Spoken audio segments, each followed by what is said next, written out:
মাঝে মাঝে আল্লাহ আমাদেরকে দুঃখ কষ্ট দিয়ে পরীক্ষা করতে চান, এগুলো আমাদের জন্য খারাপ নয়। এই দুঃখ কষ্ট বিপদ আমাদের কোমরকে সোজা করে, আমাদের পায়ের মাটিকে শক্ত করে, চিল্লায় বলেন ঠিক কিনা? প্রতিকূল পরিবেশে কিভাবে বাঁচতে হয় এই দুঃখ কষ্ট আমাদেরকে শেখায়। এজন্য মুমিন বান্দার বৈশিষ্ট্য হচ্ছে দুঃখ কষ্ট বেদনা জ্বালা এগুলোতে সে আপসেট হয় না, সে হাল ছেড়ে দেয় না, সে ভরসা রাখে একজনের উপর, চিল্লায় বলতে হবে তিনি কে? কারণ মুমিন জানে রাত্রি যত গভীর হয় অন্ধকার তমানিসা ভেদ করে শুভে সাদিক হয়।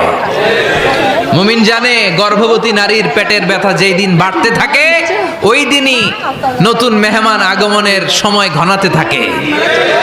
মুমিন জানে তার জীবনে দুঃখ কষ্ট বিপদ যত বাড়তে থাকে সুখের দিন কাছে আসতে থাকে।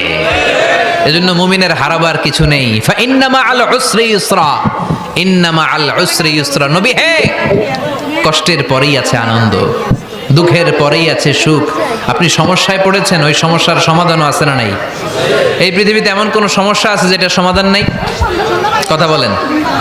সমস্যা তৈরি করেছে কে? আবার সমাধানও দিয়েছে কে? আল্লাহ ডাজেন্ট